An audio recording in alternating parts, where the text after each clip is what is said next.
You are looking at Julian's pronunciation guide, where we look at how to pronounce better some of the most mispronounced words in the world, like this other curious word. But how do you say what you're looking for today? Let's learn once and for all how to pronounce this fascinating word. I love this word. This is something that has the shape of or resembles a hydatid or assist. Hydatidiform. Hyda, not hida. Hyda, it's from Greek. Tidi, just like a tidi.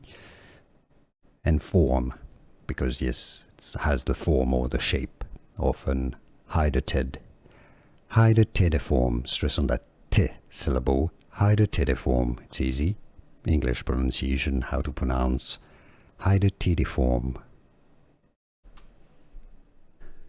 Here are more videos on how to pronounce more confusing words and names too many mispronounced. Like this video if you found it useful. I appreciate your support. I'll see you soon and thanks for watching.